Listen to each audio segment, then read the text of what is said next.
Welcome to What's the Big Idea with Bo Wills. Join Bo as he interviews candidates for the Walton County Board of Commissioners 2024 election. We'll cover races in Districts 1, 3, and 5. In District 1, incumbent William Boots McCormick is up against Dan Curry and Trey Nick. District 3 sees Brad Drake facing Chuck Wilder in the primary, with the winner going up against independent Sean Roll. District 5 has Tony Anderson competing with Barbara Morano, Dr. Edmund Zelodia, and Democrat Michael Miller. In our third episode of the Candidate Conversation series, we're sitting down with Tony Anderson. Tony is a retired public servant from the post office and the former owner of a successful construction trades company in Walton County. We'll explore his background, his views on the issues facing Walton County, and what he hopes to accomplish if elected as county commissioner.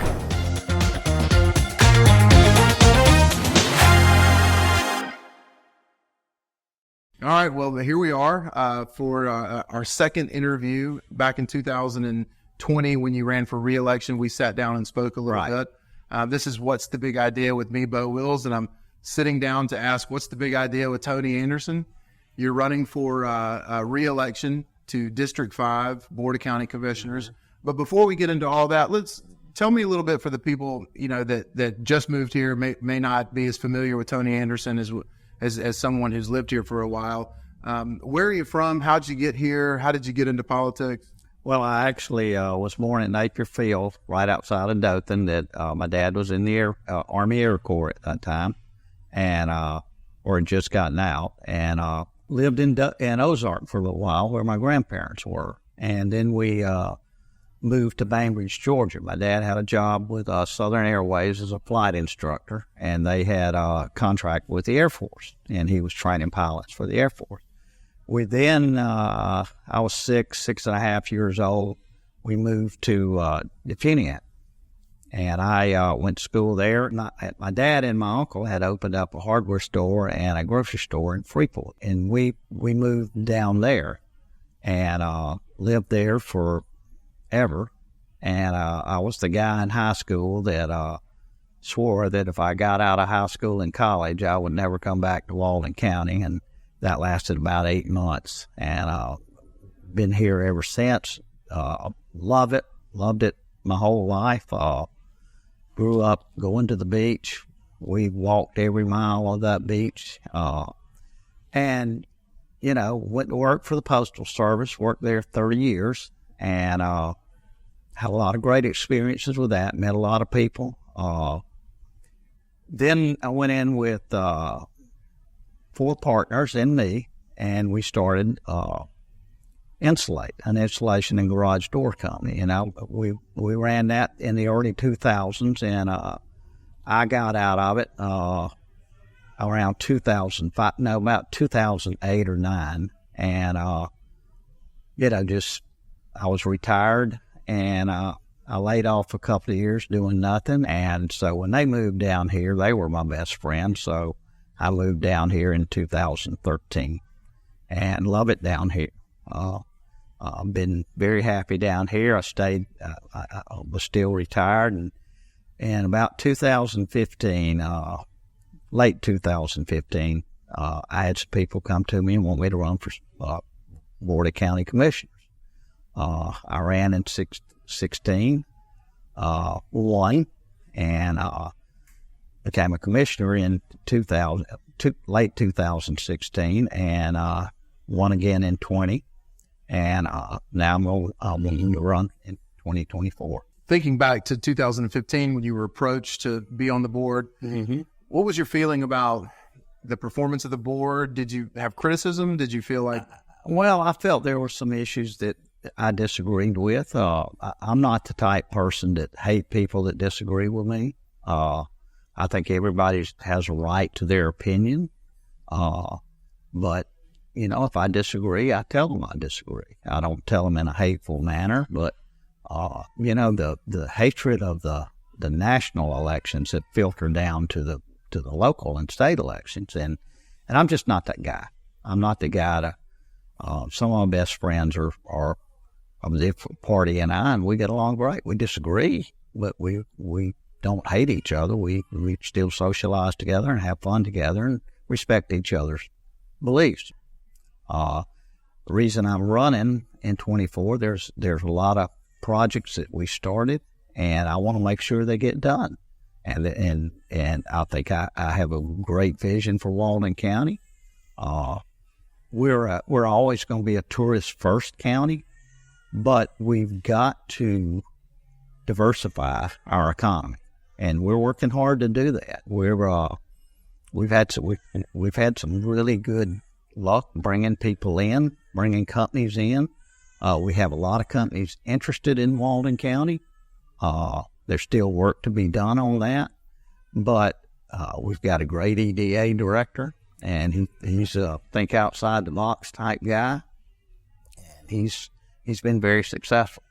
So, how does the EDA and the county work together? Well, we fund a large majority of the EDA. City of Freeport funds, City of Paxton funds, and the City of Phoenix Springs fund. So, although they're a separate entity, we have no control over them. They work closely with us because we have the same vision they have. So we work closely together with them. Well, when you're thinking about economic diversification, that's obviously an important issue.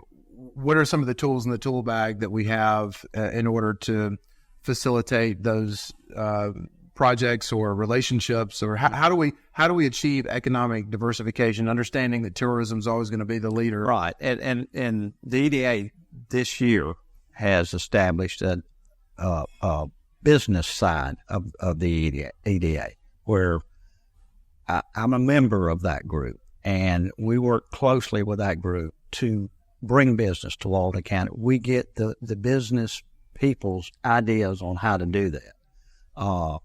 It's very important that we diversify, because our best and brightest are leaving, and my children and grandchildren live here, and I don't want my grandchildren to have to move to Michigan to get a good job or anywhere. We need good jobs right here in Walton County, and with working with the EDA, we understand what the business side of the coin needs. You need three things. You need safe law enforcement. You need to be safe. You need top-notch schools. And you need top-notch food supply, grocery stores. And we have those things. We have a great sheriff's department. We have Russell Hughes, our superintendent, was superintendent of the year last year. And we have great grocery stores in Walton County now, something I never thought I'd see. But the fact of the matter is, the board, the school board, the sheriff's department, and the EDA, all the businesses have to work together. And if we don't, we're going to always remain a strictly tourist county. And although we've flourished with that, that's great. I mean, tourists pay the bills for us, but they don't keep our children at home. We have a lot of young kids working in the service industry, making a good living, but we have so much potential with our best and brightest to stay in this county if we can bring good jobs for them. Mm-hmm. Not to put you on the spot with dates or times, but when was the EDA formed? It was before I came in office in 16. I think it was, I don't know how many years before. Now that we've got this business arm, that's really going to take off. That's who we need to get the big companies to come in here. Yeah, when you say business arm, you mean more involvement from the business community. Mm-hmm. So Yes. that direct input from people who are actually out there running businesses Exactly. can influence how the EDA operates. Yeah. I think economic diversity is really important for all of the reasons that you just stated. I mean, I have two kids, and they're going to go wherever they go in the world, but it would be wonderful if they looked at this area and thought, hey, that's a place that I would. If they had an opportunity to Right. stay. It wasn't working at Big Kahuna's or, Exactly. valeting cars at Sandestin, which, by the way, I did. It was a great job. Oh, yeah. I want the people that are in computers, doctors, lawyers, engineers, I want them to be able to come back to Walton County. And that's the business we have to get. We just got a company in here. They've broken ground out at the Mossy Head Industrial Park. They're going to create 200 jobs, 200 good-paying jobs. So, we're headed in the right direction. We just got to keep going that way. And, all of these topics are intertwined. You talk about recruiting businesses, then you talk about the need for housing and a labor pool and grocery stores, as you mentioned, and you could sort of umbrella that under the need for infrastructure improvement. How do you see over the last 8 years that you've been on the board, Walton County has done in getting infrastructure projects approved and underway, and what's kept us back from? The biggest thing that keeps us back is people don't understand that when we're doing a project, we have to get the same permits they do. If we're building a road, we have to get DEP permits. We have to get Corps permits. We have to get permits from the county, same as anybody else does. That's usually at least the designing permitting is usually a year to 2 year process. Then when you're everybody wants improvement, but nobody wants it near themselves. And that's a problem. We have to understand that if we need a new road, we have to build it to where the need is. And there's a state statute that says that you cannot plan for a road before the growth is there. You have to wait. It's just like a school. You can't build a new school thinking that we're going to get 10,000 new students. It's not a build it and they will come scenario. You have to have the growth, just like 6 lane and 98. They put those cords out and count the cars, and when the cars reach a certain number, they say, okay, we got to 6 lane this, and that's how any infrastructure works. So it's always a catch up position. Wish it was faster, but it's not. I know there's a difference between what we can do with county roads that we own and what we're beholden to the state moving on projects on roads that they own. Mm-hmm. How do we influence the state? How do we move those projects to the front of the list? The answer is we have to go through the transportation organization, which is the Okaloosa-Walton Transportation Organization, if it's a state road. County roads, we don't have to do, but we do if we're going to use some state funds on that. The problem is, I think the number of Okaloosa County members on that board is 13, and I think we're 5 or 6.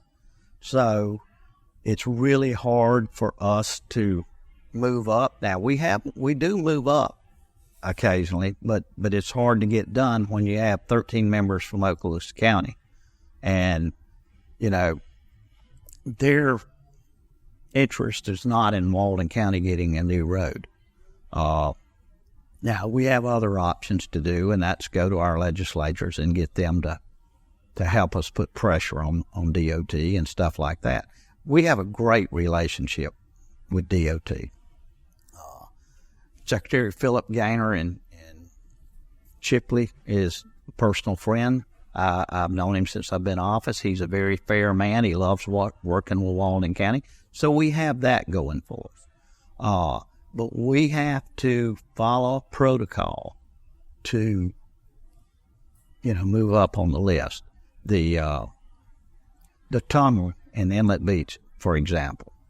I met with some individuals, some private citizens, some business owners, and they brought to my attention, this was right after I got in 16. They brought to my attention that there was a need for an underground tunnel on under 98 because of traffic, and the kids, in Roseberry, the parents give them a $100 bill and say, go eat at the donut hole. And it's a dangerous situation for them.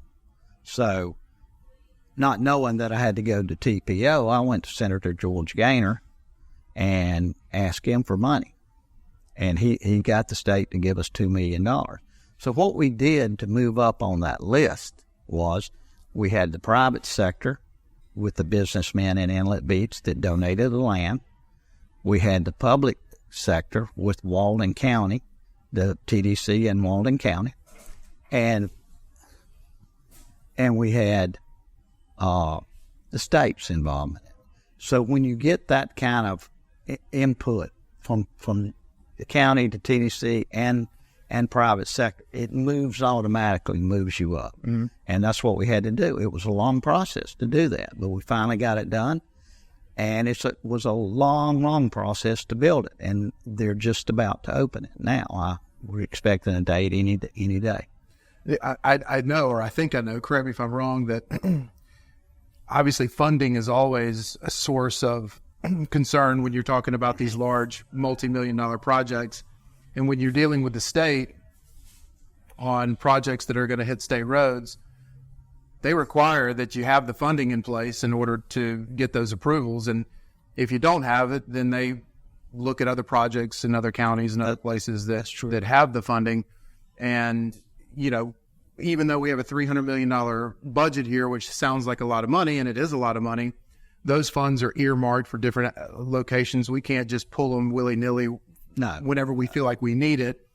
So how do we fund projects for infrastructure that isn't specifically earmarked in the budget already? But well, the way we fund infrastructure is through the mobility fee.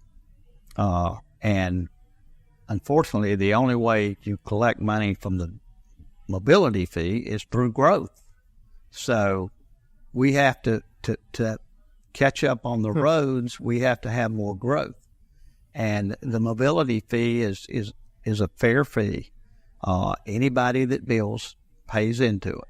Now, you don't pay as much as you build on a small house as if you're building a mansion, but you still pay in.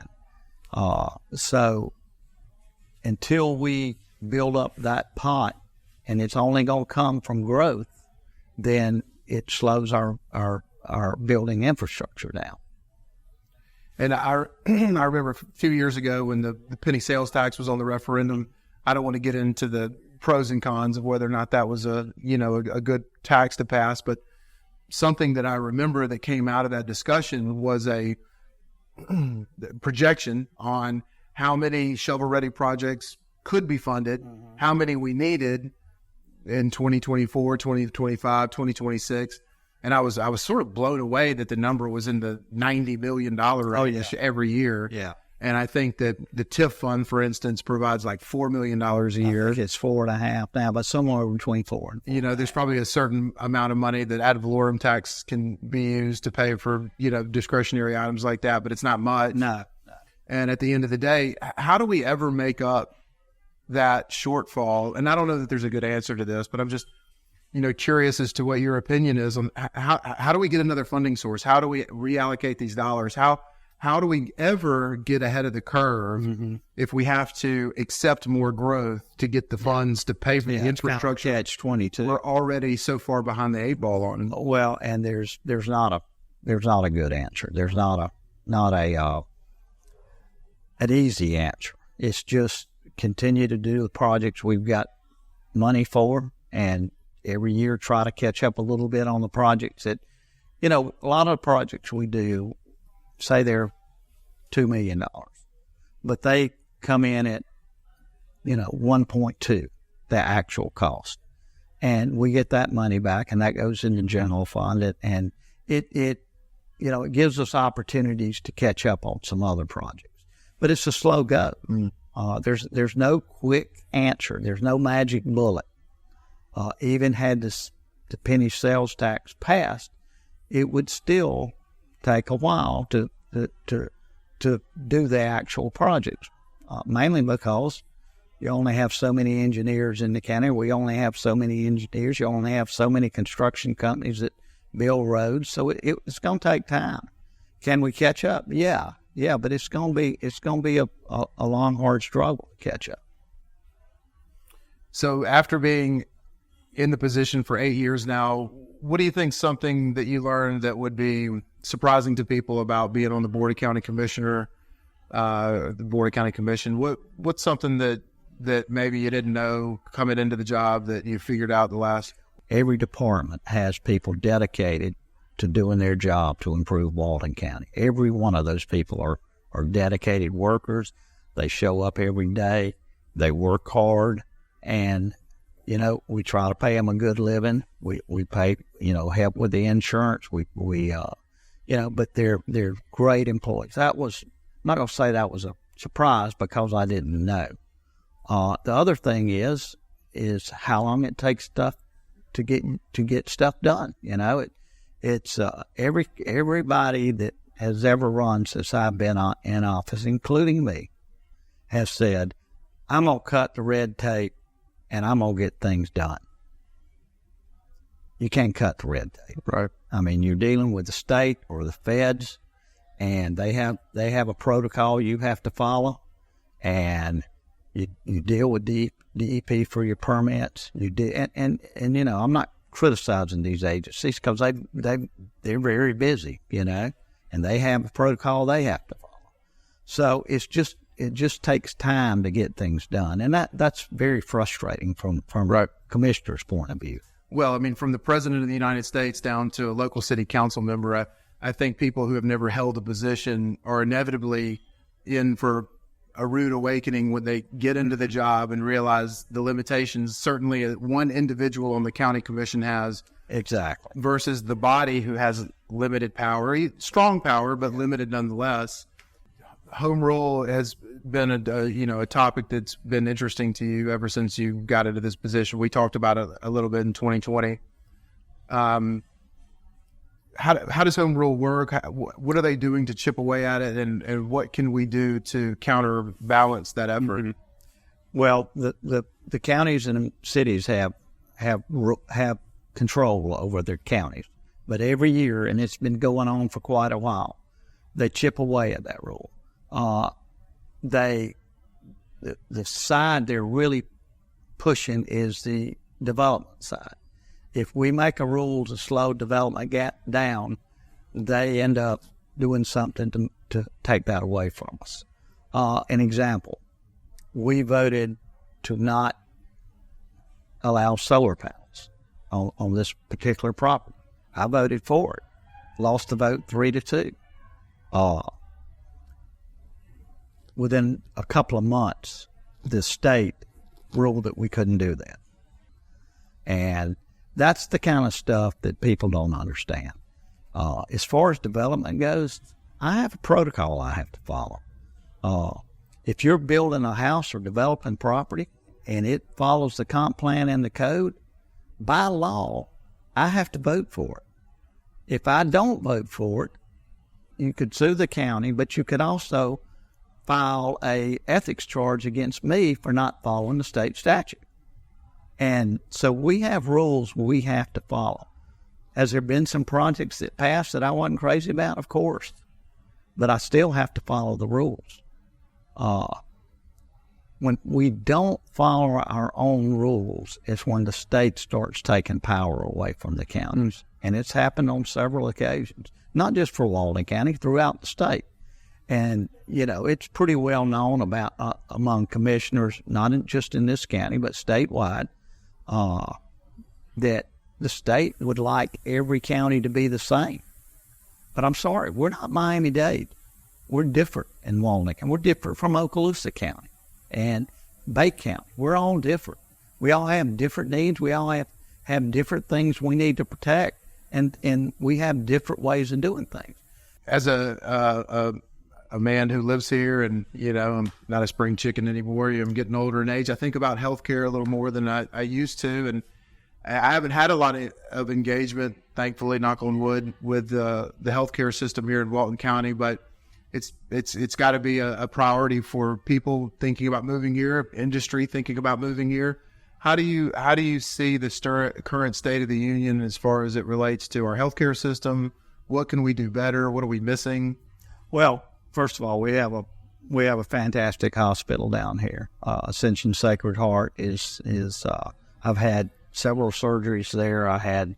They diagnosed my heart problem and have fixed that. And I have nothing but good things to say about them and the doctors that serve those hospitals. Now, North Walton's a little different. The hospital up there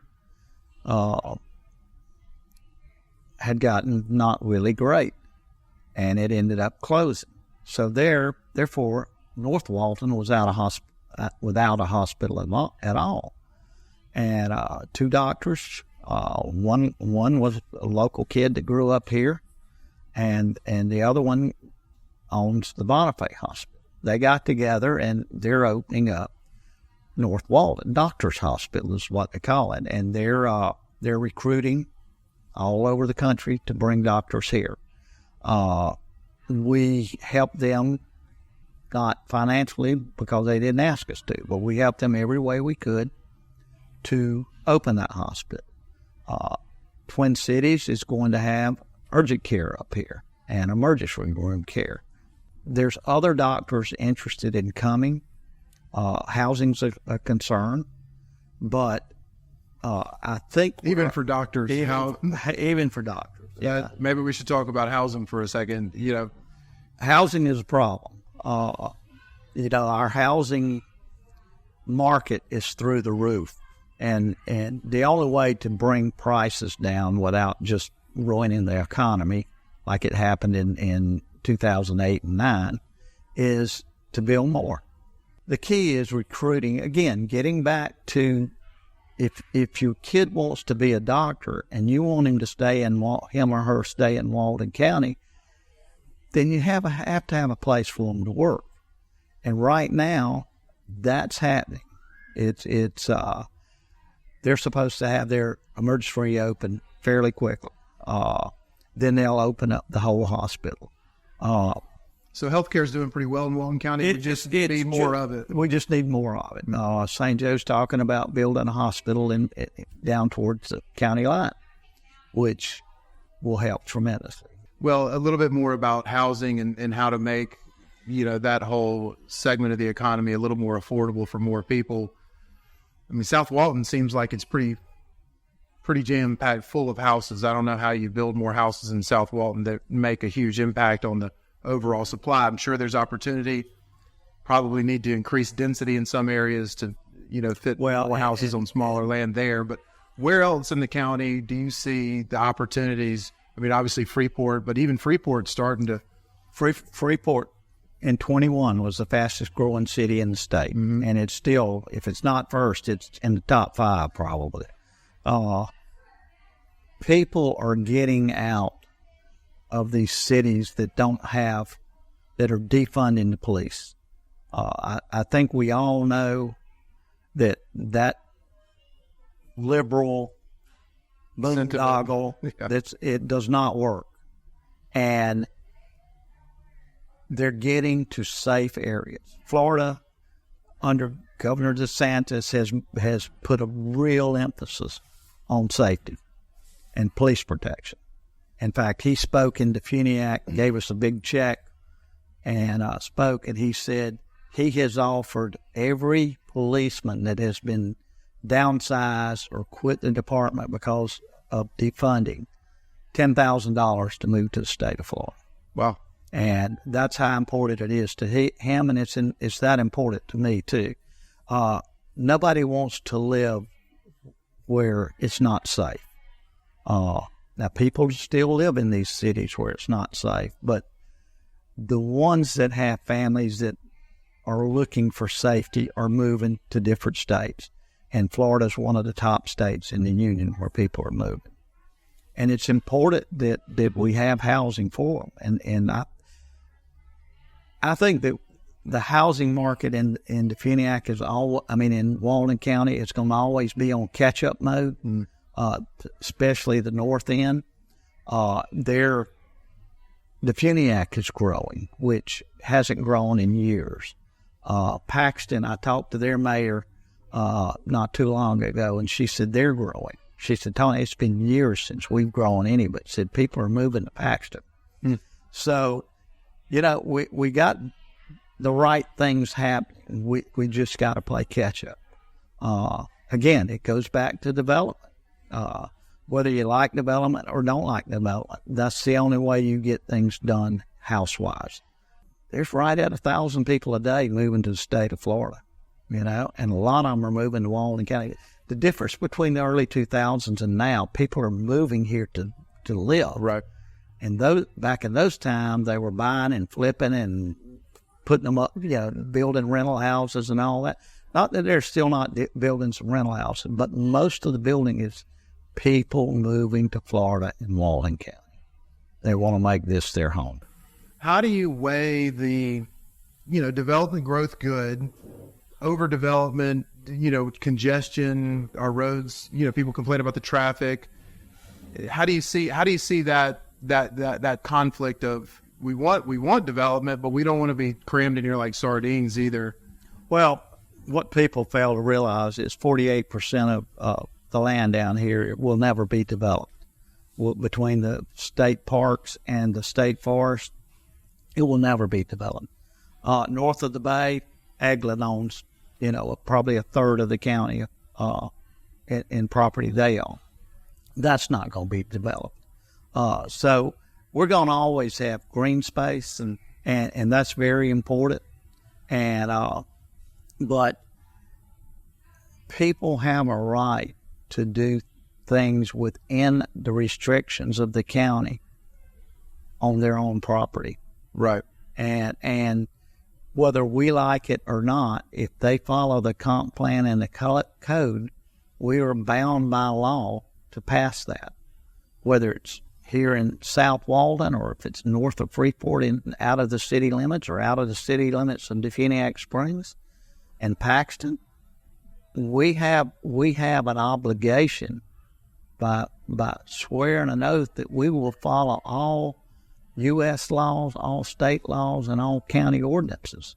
And the state statute says we cannot turn down a project if it follows your own comp plan and code. It's a battle between following the rules, working with the state, and trying to maintain growth. Well, speaking of following the rules, and I don't want to talk about it too long because I don't think there's a good way to end the conversation, but how do you look at customary use and what's going on there? Well, the key to customary use for Walton County citizens is renourishing the beach. One of the things we got out of this is we're allowed to survey the beach, and we're allowed to start renourishing the beach. And how does that change the use of You set an ECL line when you renourish the beach or when you survey the beach. Mm-hmm. Anything south of the ECL is public beach. Mm-hmm. So I think we own more beach than private homeowners do. I'm not going to ever say private beach owners because I don't believe anybody owns the beach. Mm-hmm. I think the beach is public. God made the beach, and in my mind, he intended for all land to be able to use it. Do you fall on the line of the county should acquire more property? Yes, I think we should. I think we should. We should, right now we're in the twilight zone. Right. And we need to buy as much property as we can afford it. And it's this year's gonna be crazy. It'll start working itself out as we go. I can't tell you what the plan is right now because right now we haven't voted on a plan. But I truly believe that the beach is public, all of it. Just thinking about your last 8 years, can you point to an accomplishment or a project that you're particularly proud of? Well, I'm real proud of the tunnel, although it's taken much longer than I thought. That was a big safety issue. The state had a little island out in the middle of 98 that was like maybe 6 people could stand on it. Mm-hmm. And people, even though the speed limits in Inlet Beach is 45 miles an hour, I don't know anybody that does 45 miles an hour through Inlet. Be really happy when it opens, and it should be when they have the grand opening. It should be very soon, is what they're telling us. But it's going to be a major impact. I had lunch with Secretary Philip Gaynor, or the regional DOT director, and he said, you remember how long it took to get 6-lane done through Sandestin area? And he said, did you see that sign that said it'd be open the fall of 21? And I said, yeah, I did. He said, do you believe it? I said, no, I don't. And he said, neither do I. And he said, I can promise you we'll never hire that company again. Right. So it's any progress on state highways federal highways, we have to work with them to get things done.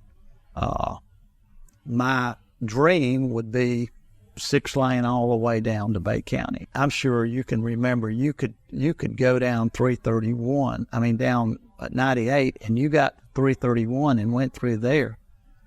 There was no traffic to the Bay County line. Now, it's not as bad as going west, but it's pretty bad. It's catching up. It's catching up, and that's going to be needed to 4-lane the whole way. Just look what the 6-lane to the west end of 38. You'll be backed up in traffic when you get that 6-lane.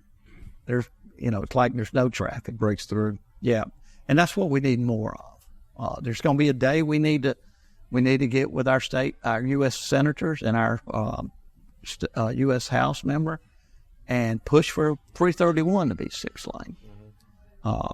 And that day's coming soon. The Tourist Development Department is working on a shuttle system down Old 98 and Old 98 all the way to 38, and Brian Kellenberger, who's running that project's done a good job on that, and he's been working hard on it. But we've got to find ways to get people out of vehicles, and that would be a good way. We started a pilot program in Grayton, working with the citizens of Grayton, and it turned out great. So we went and bought what I call those safari trucks. Right. But everybody loves it. Everybody's happy with it. Now, it's getting very crowded because they've got part of it shut down. We got to do a paving project on it, and build bathrooms and things like that. So it's a work in progress, but it's still a great tool for the area of Grayton. And we want that all the way down 38. Do we have any other shuttle programs like that on the board? Yes, we do. We're acquiring property to have stops, and the goal is, and Brian and I are working together on this. A shuttle service doesn't work unless you have, okay, I'll pick you up here, and in 15 minutes another shuttle will be by. Right. And if they say they're going to pick you up at 8 o'clock in the morning, they got to be there at 8, not at 8:10. And if they're going to pick you up to go home and say we'll be here at 4, they have to be there at 4. And that takes a lot of vehicles and a lot of drivers. Right.